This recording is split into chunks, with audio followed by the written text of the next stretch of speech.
Parado para saber mais algumas histórias dos meus clientes? Vou contar para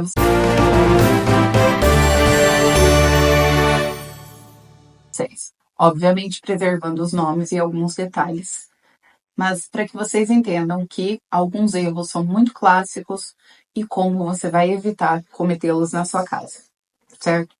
Bom, a primeira historinha que eu vou contar para você é um dos meus clientes. Vou colocar o nome dele de Carlos.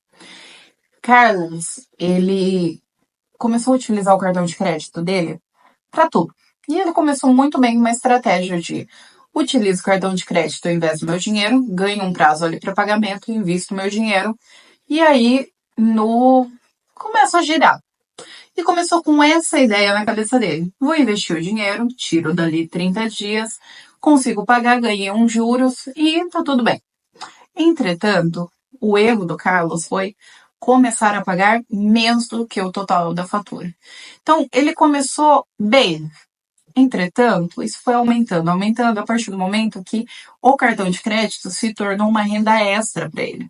Então, ele, na cabeça dele, na gestão do budget dele, tudo aquilo ali era o que ele recebia mensal. E, obviamente, com o passar do tempo, ele começou a pagar menos do que a fatura total.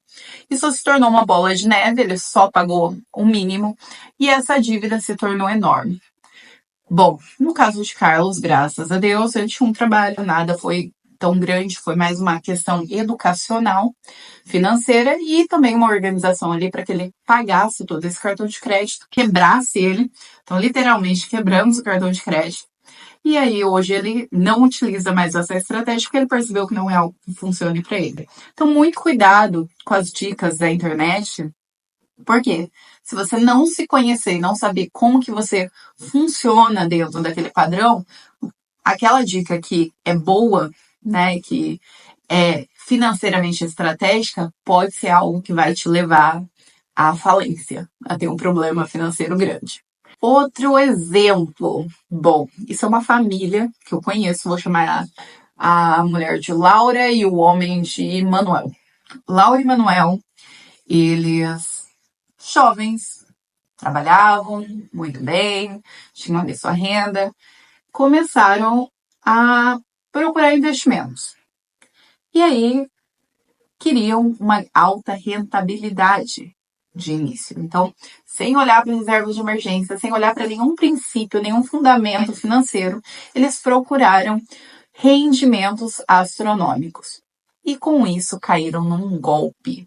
Entraram para uma corretora pequena, na qual eles diziam que em 3 meses eles dobrariam o dinheiro e devolveriam ali, deram algumas garantias que isso iria acontecer. Entre esses 3 meses, a corretora obviamente quebrou, porque era um golpe, fechou, e eles perderam todo o capital investido. Então, todos os investimentos que eles tinham feito no longo do tempo, eles cataram esse dinheiro, colocaram nessa corretora e perderam todo o dinheiro. Então, esse é um erro que eu digo para você. Não existe almoço de graça. Gente, eu falo isso para todos os meus clientes. Não existe almoço de graça. Desconfie. Não existem esses rendimentos exorbitantes.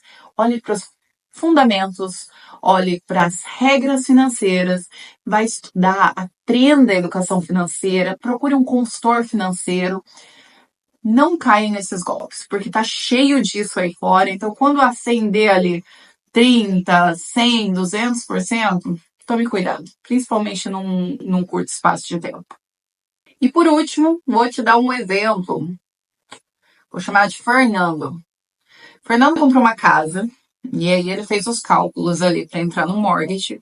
Entretanto, ele não calculou os custos da manutenção que essa casa teria. Ele comprou uma casa um pouco mais velha, obviamente, para conseguir caber.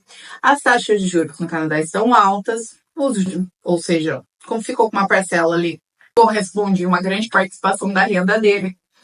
No meio do caminho, ele trocou de trabalho, né? Logo depois que entrou no mortgage, trocou de trabalho. Nessa troca de trabalho, teve um impacto ali, reduziu um pouco o salário. E aí, com as despesas da manutenção, ele começou a se enrolar. Teve altas utilizações de cartão de crédito, não conseguia pagar um mortgage mais as despesas, começou a utilizar linhas pessoais também de crédito, e isso virou uma bola de neve. Eles ficaram com uma dívida, para vocês entenderem, fora o mortgage, de 10% do valor da casa. Então foi algo assim muito impactante. E aí, como que a gente resolveu? Não teve jeito. Eles tiveram que trabalhar mais. Então, eles tiveram que ir atrás de um part-time, de uma renda extra, para que a gente conseguisse gerenciar, para que eles não perdessem a casa deles. Eles atrasaram ainda parcelas do mortgage e nós chegamos a tempo de conseguir ajudar. No caso deles, não tinha gestão financeira. Obviamente, fizemos todo o trabalho de gestão financeira que eu já falei para vocês aqui num vídeo anterior, de como que a gente trabalha para reduzir dívidas, para pagamento de dívidas.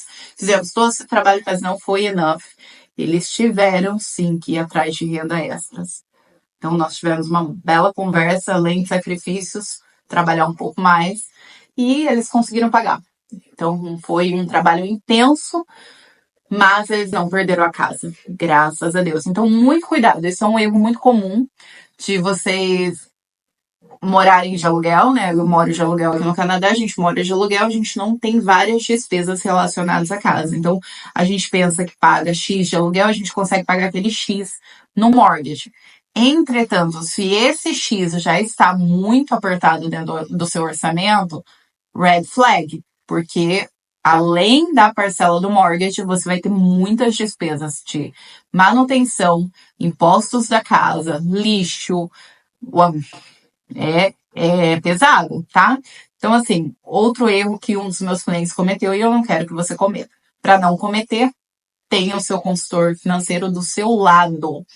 Vai ter todos os agentes aí, agente de mortgage, agente de o real estate, o advogado, você vai precisar de todos eles, mas também tem o seu consultor financeiro do seu lado, porque eles querem vender. O seu consultor financeiro vai te dizer se isso cabe ou não no seu momento de vida. Legal? Essas são as 3 historinhas de erros de clientes que eu não quero que você cometa.